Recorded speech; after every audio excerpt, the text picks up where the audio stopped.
So now it's time to get into this movement. I had it on a stand for about probably 5 or 6 days, watching it and seeing how it would do. It does well on the time.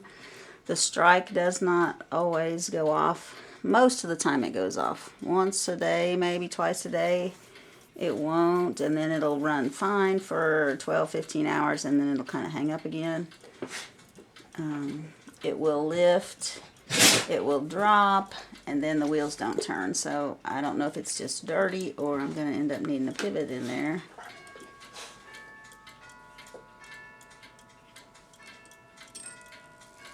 But most of the time it works. And it shuts off nicely. But the problem is this pendulum has to go back on that clock. So I have to come up with a pendulum for this clock. And I have another one that's a little smaller, but the rod's too big. It won't fit between the feet there of the Burge assembly, the crutch foot. It's too fat and it's too short. And so my idea is, I've got my metal lathe up and working, is to cut off this hooked part on the top, put a spacer in there, make it as long as I need, put a little extra piece in there to drop this down, and then it'll be skinny enough to go in that foot and it'll be longer. So let's see what we can get done. I'm going to take these things off the back first so I can flip it over. Well, no, there's the screws that hold it together. So I can work from this side. All right.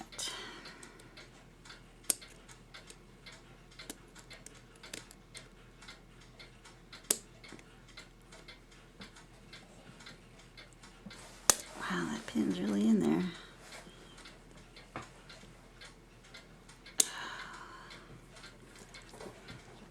Alright, I finally got the pin out. Had to go with a little bit of teeth. Those smooth pliers were not grabbing it enough. And then it went flying and I had to search around for no man's land. This is an interesting little washer. It's got a notch cut out of it. And there's a little tiny pin right there. I thought this was damaged from somebody putting the pin in, but there's a little tiny pin right there that goes through that's on this spring right here.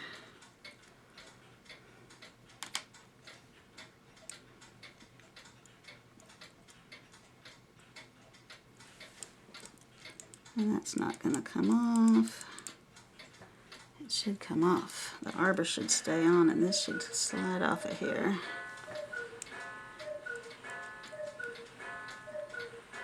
Looks like a little solder on the gong at some point. There it comes.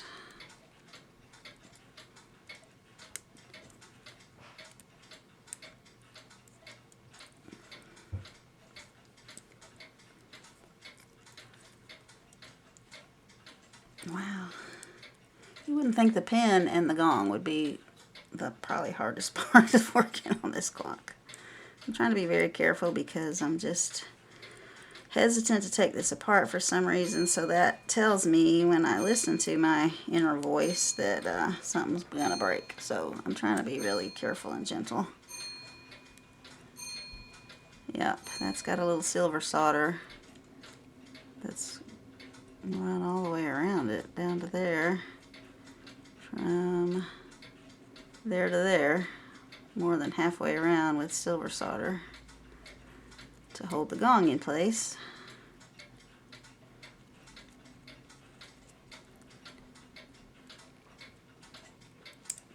No leather left in there, but it has a really pretty sound. But I will be putting a little leather on there.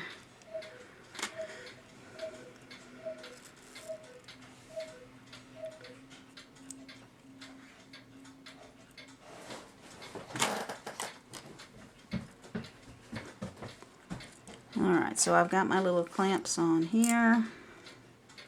I need to turn this over and let the springs down into my little clamps. And y'all have seen that a million times, so I'll join you in a moment. Alright, my clamps are on. I've let them down into the clamps.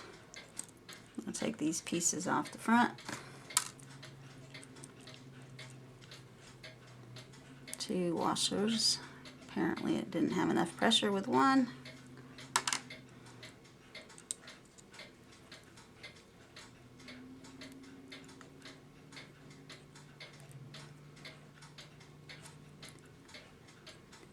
Minute pipe looks like a solid piece.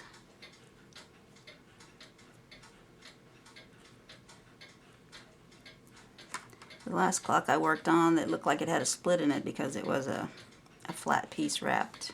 And so that's a solid piece, which tells me it's a little bit newer clock. This is really cool, with the little punch designs they made in it. A little bit of a riser on the bottom. So that's why they had to go with 2 washers, because there's not a spring there. There's probably a spring inside on this, the pressure thing. Okay.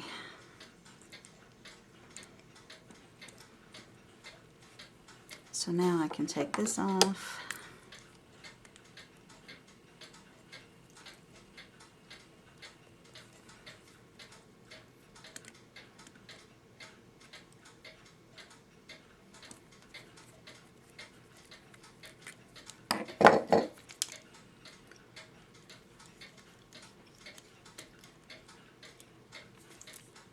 Little blued nuts on there. Excuse me. The shoulder's on the screw. The head of the screw is blued. It's just sturdy. You can't tell it's blued.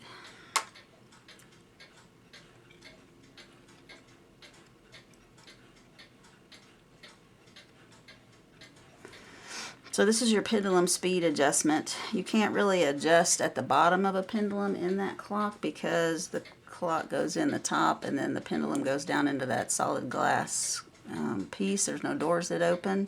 So this is the only way to adjust it. You have to kind of set it where you think it is, put this in the middle, set your pendulum adjust rating nut where you think it needs to be, and then just turn this to raise or lower your pendulum.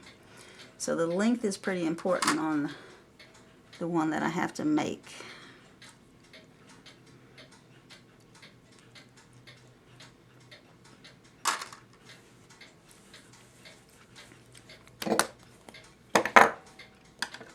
Let's see, one more little guy to get off the front here.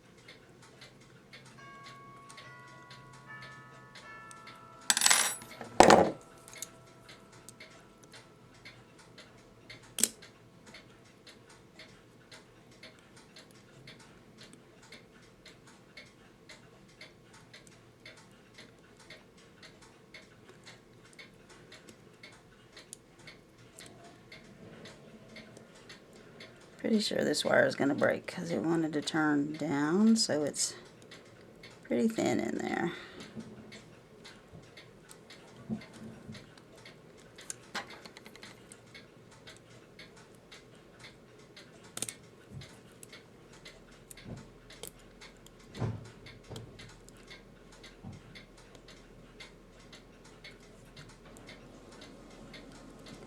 Sometimes you can sneak them out of there.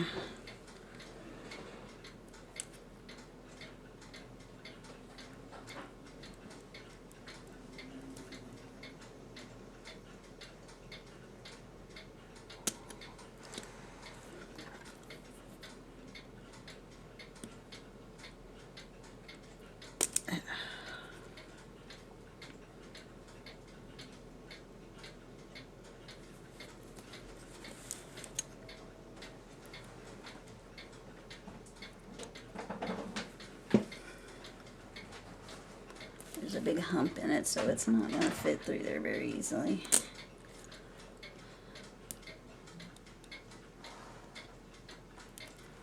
see if I can get the other end undone better.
Of course not. There's a little bit of a, where they cut the wire, there's a little bit of a little piece on that one.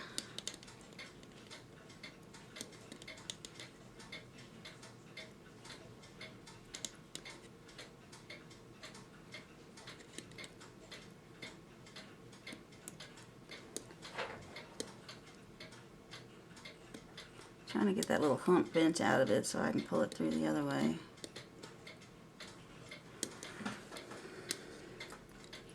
I don't think it's going to come this way.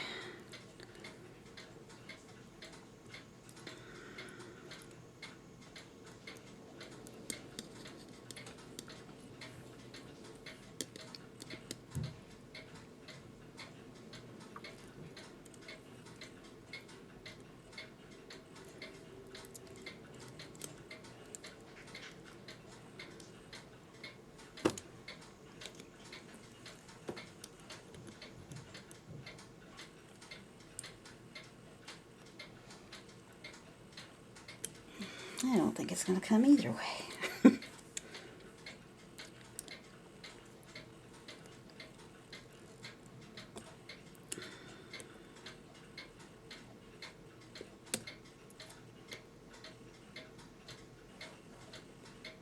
There, finally.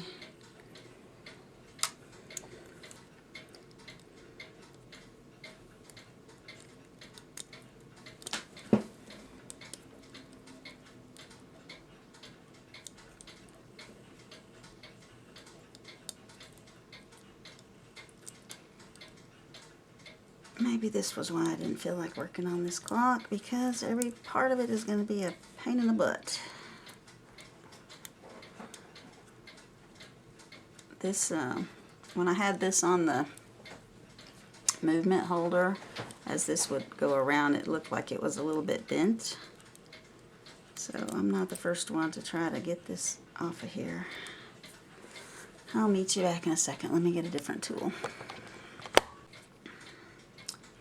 It is off, but it took a good bit. I got my crow's foot up under it and different sides and got it to come up a little bit.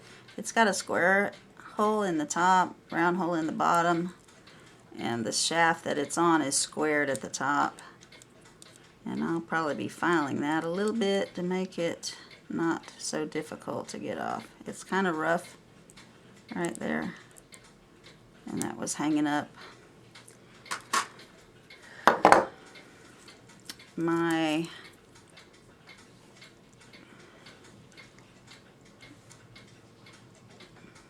crutch assembly, verge and crutch assembly has been pretty mangled.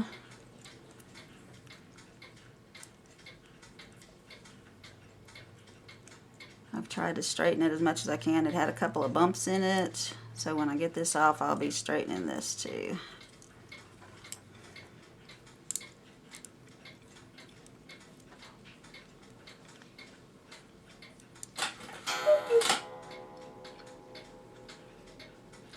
Looks like the only way to get the verge crutch out is take these two screws out. There's a separate plate. There's nothing to remove on this side to get it out. So even when I take the plates apart, it would come apart.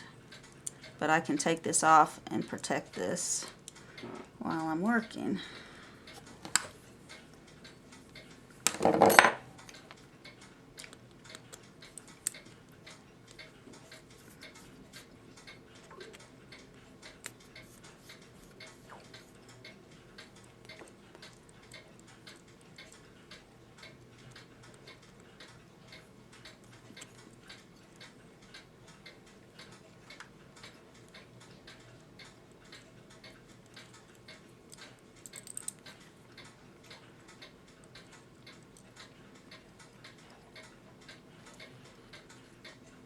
There's a little slot in this. I guess if you needed to move how deep your bite is on your pallets, you would turn this and make it closer, or turn this and pull it up a little bit. It's kind of interesting. I haven't seen one like that before.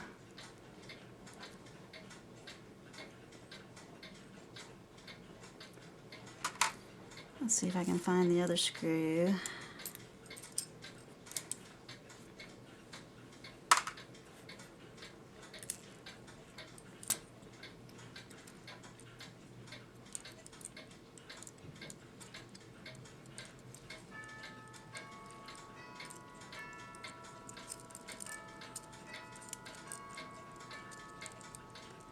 With a bunch of corkscrew actions, I managed to get it out. I got it pretty straight with it still in the clock. A couple little bumps in here, right there and right there. So it's bent in and then back out, and then in and then back out. And the foot's kind of bent down. It does have that little clutch system on here. Pallets.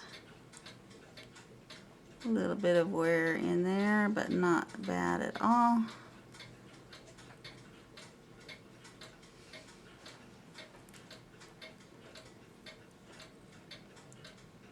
And this face looks good.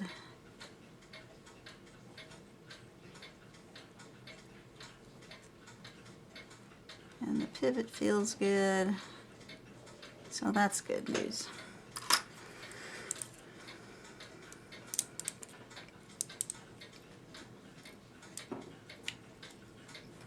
I can't find my roll of masking tape. There we go, that should work. I'm trying to use this painter's tape roll instead, which seems to seat pretty good with these feet on here.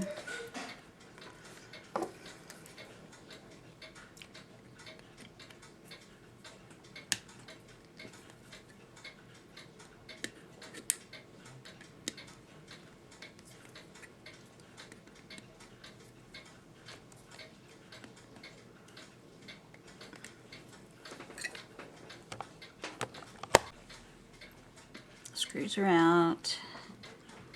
Let's see if we can get this off.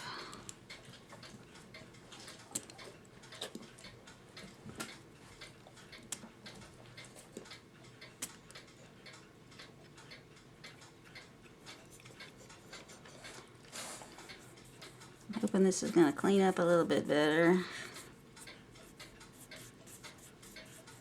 The only thing on there is a 5.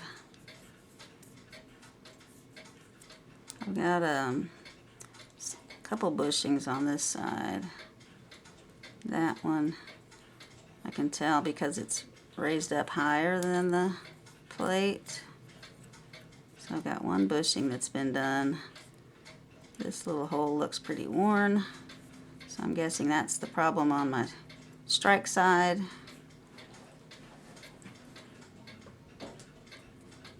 Maybe that one may have a bushing also.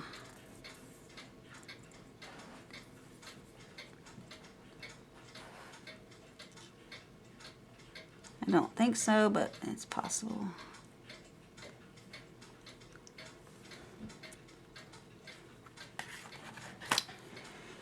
All right, pretty little cock movement.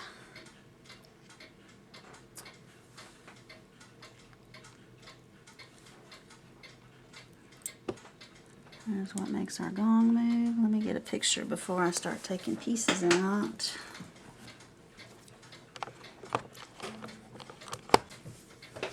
As far as the lever setup on this one, there's an arbor with 3 arms and an arbor with 2 arms. The 3-armed one comes down and falls off the hurricane symbol, and also, if you can see it wiggling in there, it has an elbow that comes up to catch the warning pin, and the last little piece is short and comes to lift the arm on the second one out of the cam on this wheel.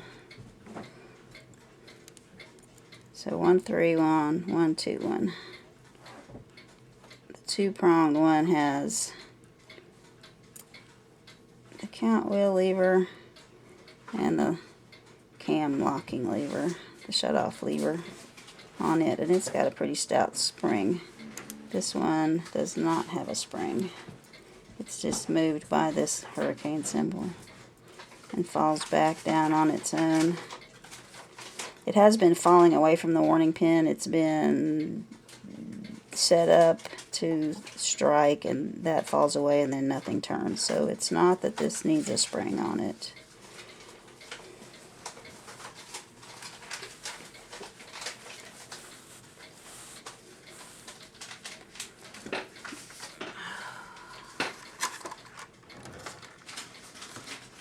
Put the strike side in here. Let's see. Just trying to decide how I want to tackle this thing. I might be able to get it out with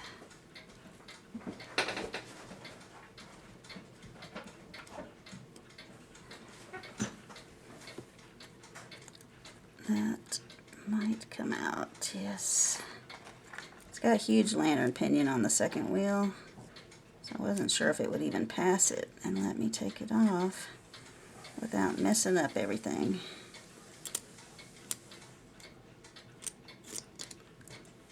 Alright, there's my one spring.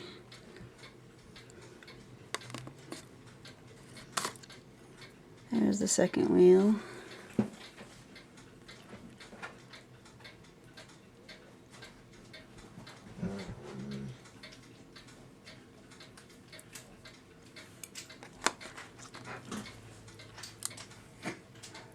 Third wheel has all the little prongs on it for the long strike.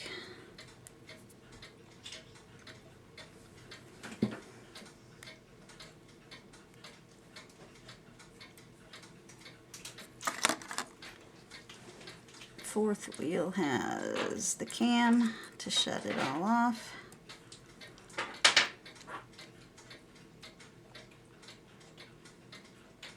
A lot of times on the cam you can tell which way the wheel's going to turn because it's got a graduated exit. It drops off suddenly to lock the mechanism, but then the exit is graduated. This one is just a circle that's been cut off flat, and it's got a square in the middle of it. So there's not any graduated exit. It's got to lift high enough to get out of there and let this wheel turn.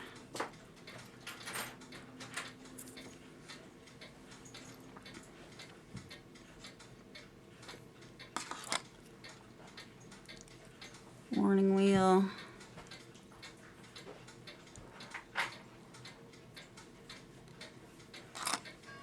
Fan is in good shape, nice and tight. This is the only leaf pinion on it. The rest of them are all lantern pinions, so possibly the fan was replaced. I don't know.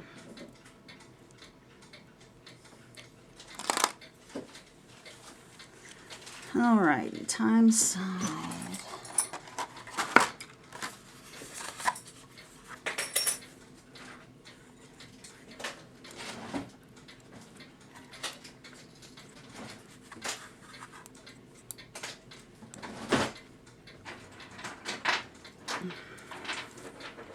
Time side doesn't want to slide off.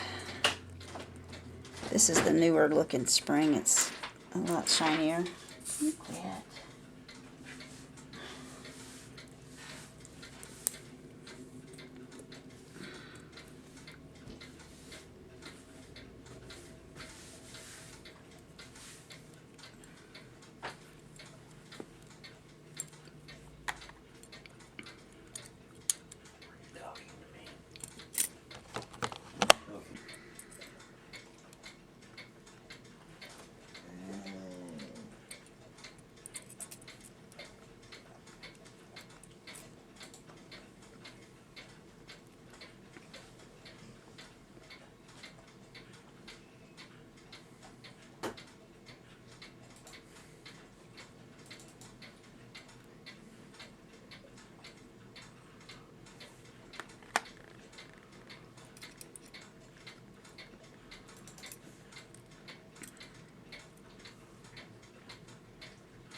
Bit of wear and rust on that one.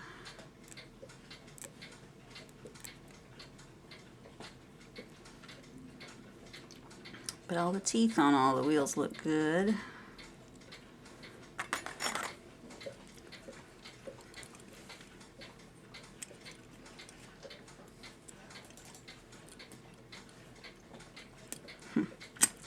Thought I could slip it off, but there's a little bit of a lip on the top of that. So I'll have to unwind it.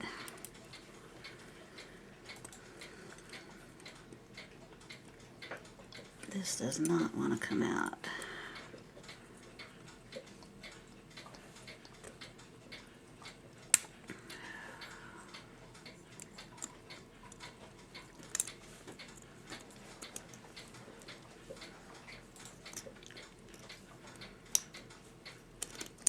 All right.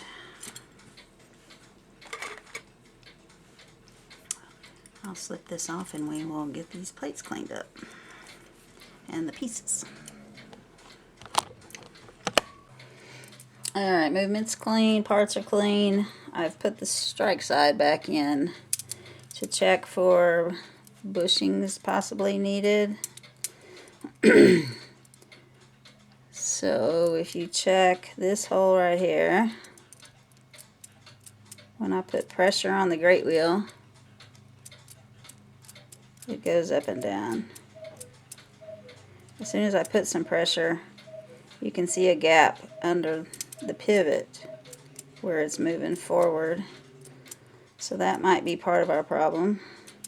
This one might need a bushing. It moves a little bit, but this one I can move it by hand a good bit back and forth. And then the other thing I found was on the back side, this is the corresponding one. Not too bad. But this one has already been bushed back here. So there's two bushings on the time side, one on the strike side. The time side is working fine. The bushings look fine even though they're a little bit taller than the plate. This bushing, if you look at it, sits like this. It's at an angle. When they put the hole through the plate, this is done by different people. And the person who did this one by hand. These look like they were done by machine. They're really straight. This one angles. As you can see, it's taller on this side than it is on this side. As far as what's poking out of the plate, this side is flush with the plate, and this side is poking out of the plate. On the inside, it's flush with the plate. So what I noticed was the ones on the time side were marked. There's a little arrow on them and a little XX, and then another little arrow pointing that way, that arrow down, that arrow that way. So someone that knew which way they needed to recenter the hole, which way to move the hole back to, and three little X's next to it right there, very tiny. This, no such thing. So I know that these were put in by one person and then someone else did this one. But this one's going to have to be replaced to get it straight again. I've got a machine so I can get it. This is my machine, my bushing machine. So I can get the hole straight up and down again, and then it'll have to have a bigger bushing. So it looks like maybe 1, 2, 3, 4 bushings right here on these two wheels, the 1, 2, third wheel and fourth wheel.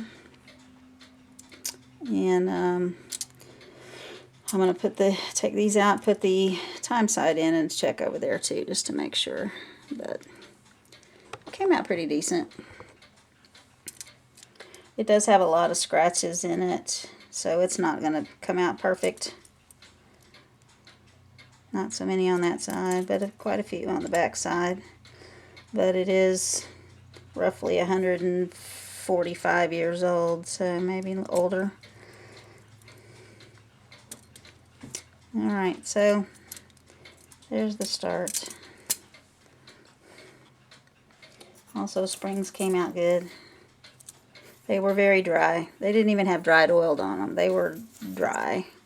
I don't know if they were put in not oiled or what, but whatever oil they used was so lightweight it didn't even exist anymore. So I've got to get this oiled with my mainspring lubricant and wound back up to put back on here. Oh, and also this click has been replaced with a bigger click, and they, let's see if I can get it to turn around here. It turns so slow, it's going to take 5 hours. I'll show you on this other one. Here's the original click, small. It's got a wire you can pull out of it, put in it. I popped it out so I could clean it.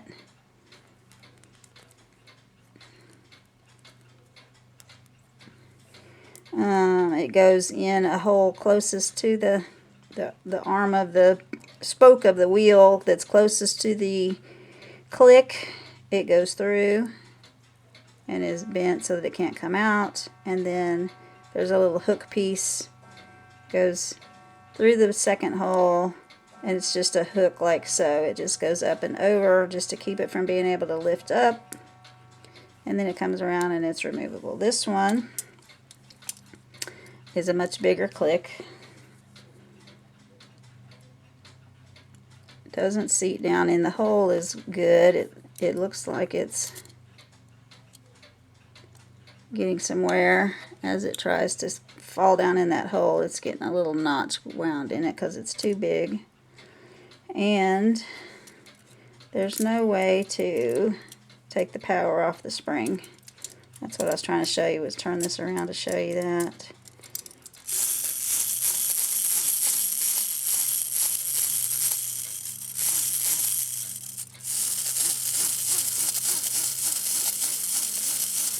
The bottom part moves so little when the top part moves. Hang on, it's almost there.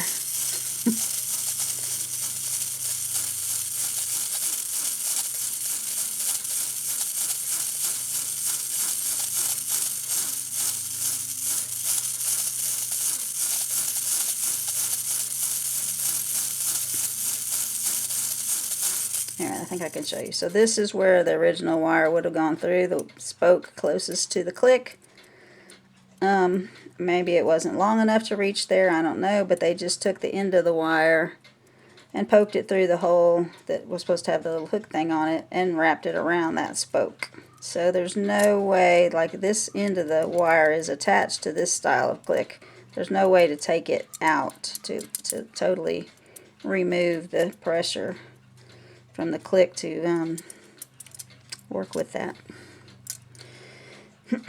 Different people do different things. Probably the best option they had for a click, but it doesn't fit very well. I'm deciding whether I'm going to change it out. Here it is out of the clock. The wire's attached at that end of the click. It comes around, it's poked in that hole and wrapped around that. It's not going anywhere. I mean, it's solid. It's just not the right size to fit down in there. I feel like it's going to round off the tops of the teeth as that click gets more worn. It should be the same angle as the teeth.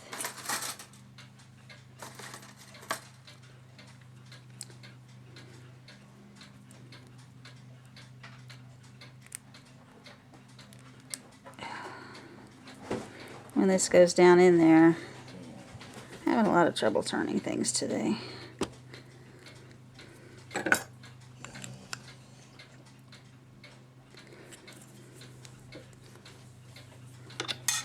So when this little click goes down in there, the bottom part of the click is the same angle as the tooth going that way. The top part of the click is the same angle as the tooth side going straight up, so that you don't get excess wear on your gear teeth.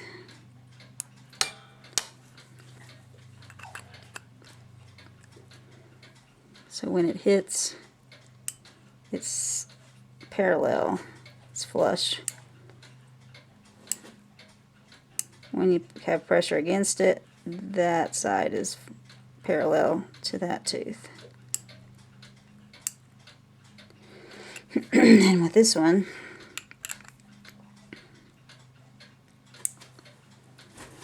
it's parallel to it because it is getting worn. It has this little groove right here at the tip of it.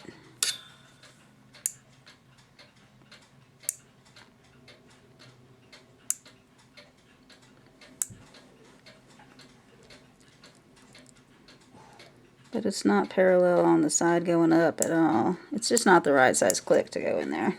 It's made for a much larger clock.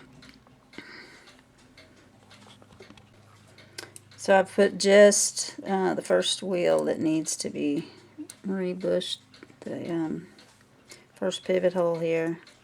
On the back side is the bushing that was already done.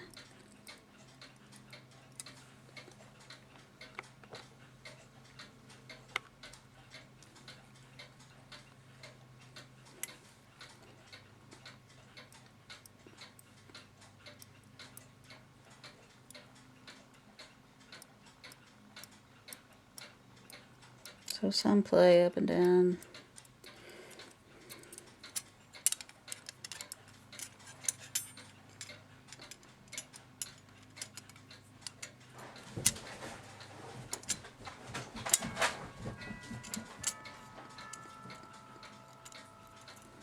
And this is the other side. It doesn't look bad on the other side. I'm trying to move it every direction, up and down, side to side, oblique angles. Not getting a whole lot of movement. So this side may be okay. This side definitely. It's already been rebushed and it's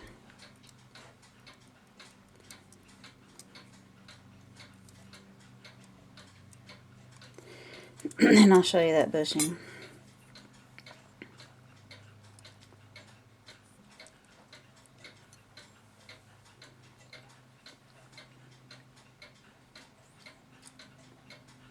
Right there.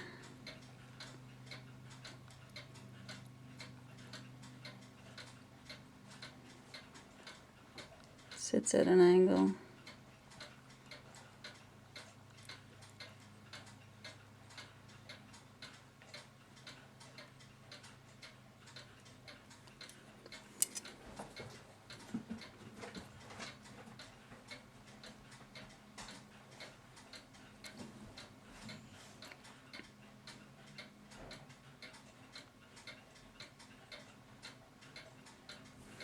Alright, so off we go. Get a nice bushing there. Came out really good on it there. And replace this one on the back. I decided not to do that one. It wasn't worn enough.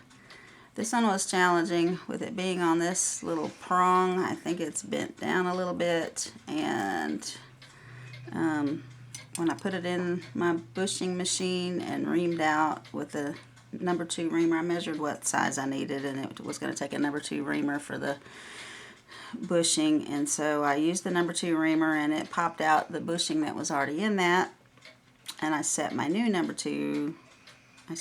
bushing in there, and it just fell through the hole. So I had to get a bigger bushing.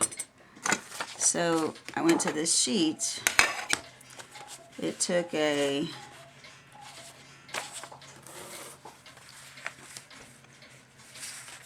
try to get it where you can see it. It took a 0.9 was the size I needed of the bore. So you come across the 0.9 and look for your plate thickness. Mine was right here. So that gave me L13. If I wanted to go to a thicker plate, that's a number 2 reamer. That's a number 2 reamer.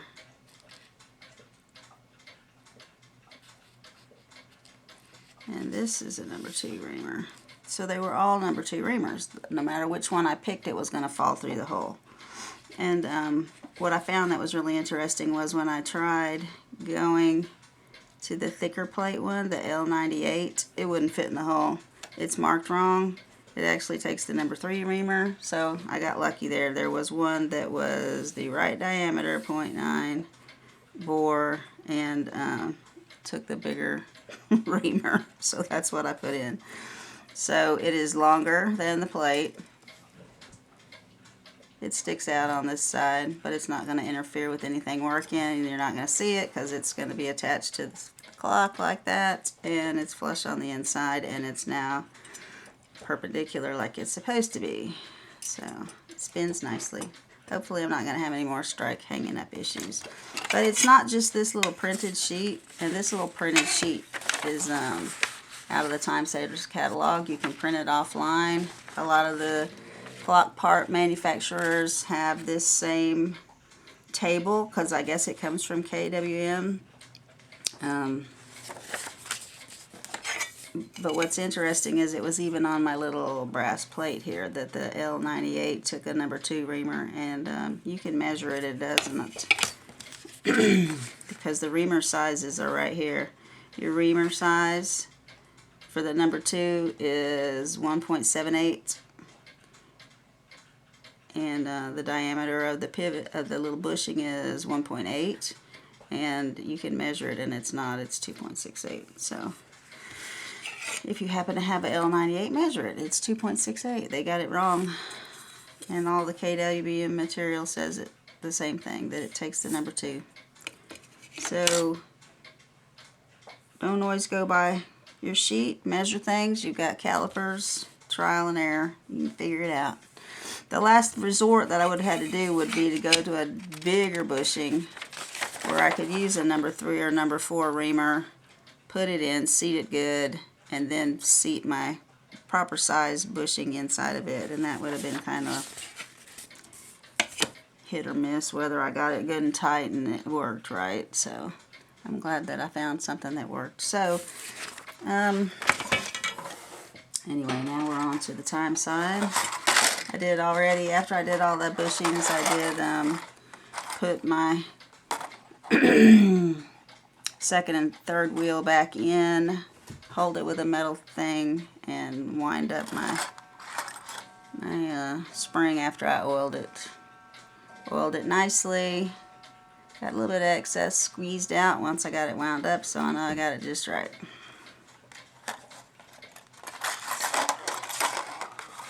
And let's try to keep all the brand new clean parts out of the oil.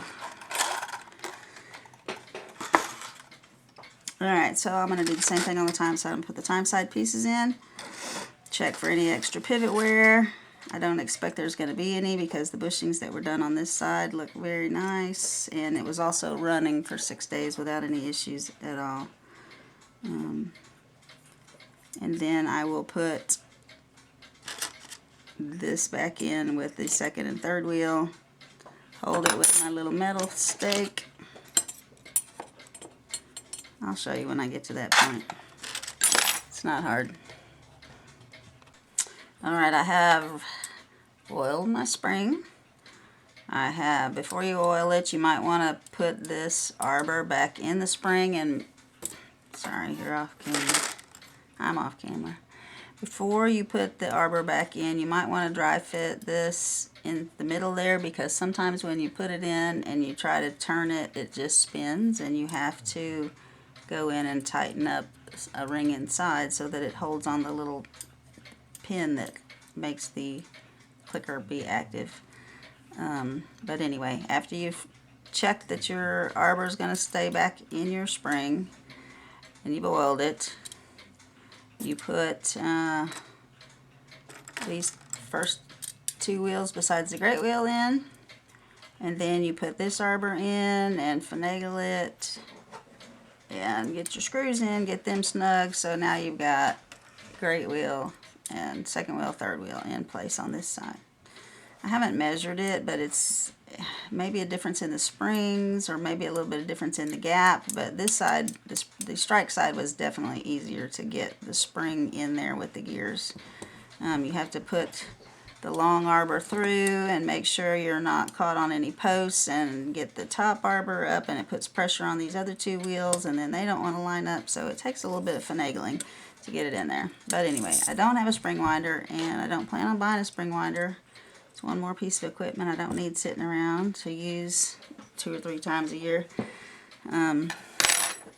Once you have this set up, you look through the holes in your wheels.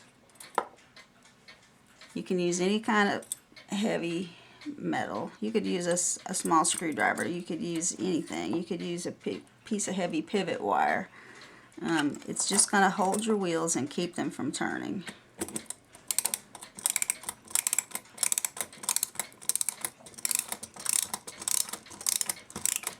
This is why I like to oil before I wind it back up, because look how smoothly it winds back up. It's not catching and grabbing. And once I get it, yep, see? Center arbor let go. So I'm going to have to take this all back apart and tighten the center of my smallest spring. I had to do that on the other one too. So I had a feeling this one might act up.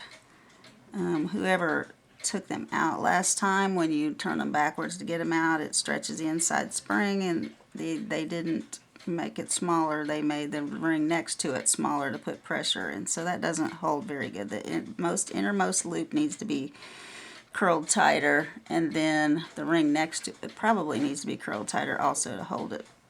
So let me take this all back apart. And this is why you aim the spring away from you. I'm sitting over here, and the spring is going to point that way. So if anything flies around, it's going to be away from me. And I have glasses on, but I don't have gloves on. But that's okay. It held a little bit. Round 2.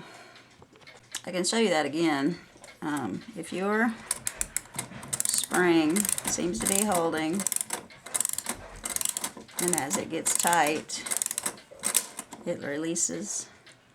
That's slipping on the arbor. The pin that's holding the spring on the arbor. Sometimes it holds, sometimes it doesn't. So that tells you that you need to make the rings inside there tighter on the arbor. Alright, I've tightened it. It's hard to get in there. The smallest loop that you need to get is tighter than a pair of needle nose. Almost tighter than a pair of little skinny needle nose. I held it with the needle nose and put this wire down there to push it a little bit further and get a little more curl on it. So let's see if it'll hold.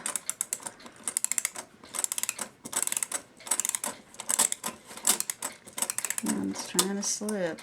I can hear it.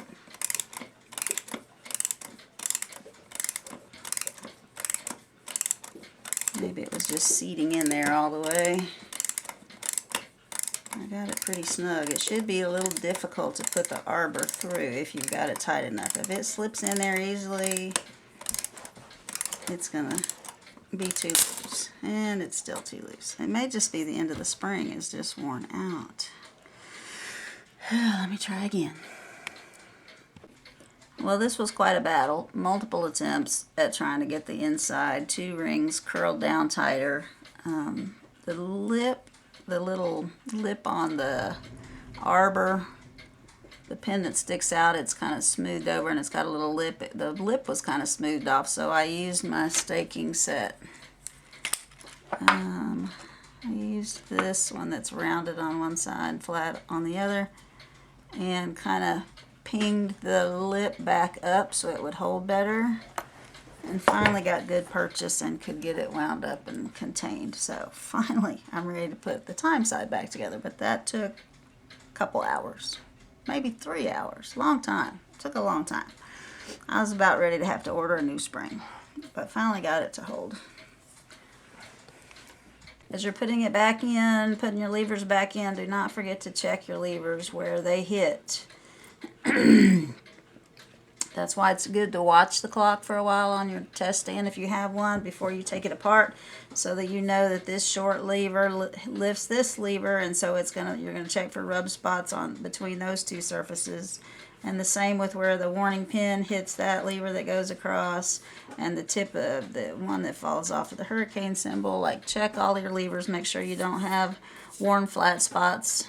If you work on cuckoo clocks, you know the U and V wires get flat spots from rubbing back and forth, and these do too, and they can stop your clock from working or your strike from working properly. I use a synthetic ruby stone just to polish them up and get out any little divots and make them as flat, rounded flat, you know, back to like they used to be, so that they don't have a sharp edge and then the wear spot. I'll widen out the edges of the worn spot and make it a nice smooth where it can flow over this without getting hung up. Try to round it back out as much as you can and then it'll work for a long time again. I'm going to put the top on and put it back on the test stand. Oh, I got to put all these other stuffs back on here too. But anyway, I'll meet you back when I get it back on the test stand. So since this is a removable virgin crutch assembly, now of course I didn't put it in yet, and this piece was really mangled up, and the feet were bent down, and it wasn't straight at all. So I started with flattening this piece because it had a few bumps in it. I still feel a bump in it. I got the feet flat. I checked to make sure that when you look down the arbor, you're in the center of the feet there. It's in the same parallel line. And the same here. When I put the feet here, my arbor is parallel that way. I'm not stuck up in the air or down, like the feet are flat with the arbor. And then I said, okay, well, it still kind of looks kind of bent off to one side, so let me adjust this clutch system. And it didn't want to move, so I thought, well, maybe it needs some oil. And then I looked at it really close, and I guess someone didn't really understand what a clutch system was, so they pinged the end of it. So it is not going anywhere. So I will be bending this arm to get my thing in beat once I get my pendulum built. It'll be fun. Yeah, I won't know if it's this that's messed up or my pendulum. Oh my goodness. I can't believe that.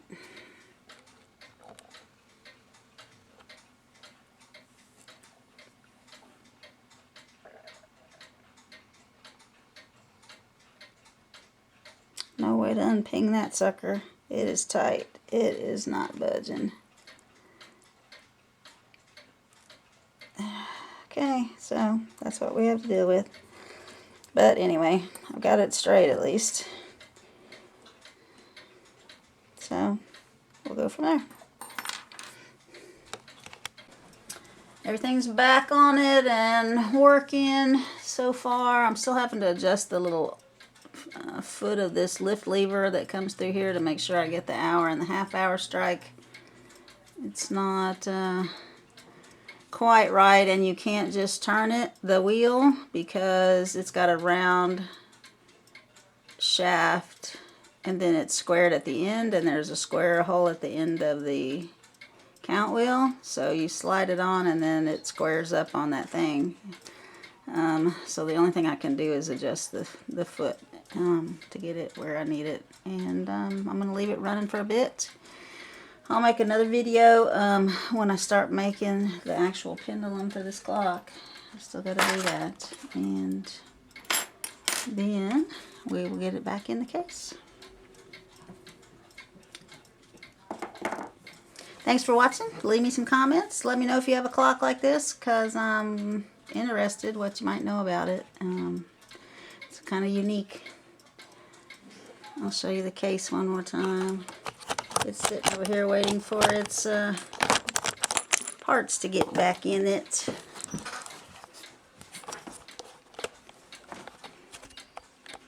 Right there.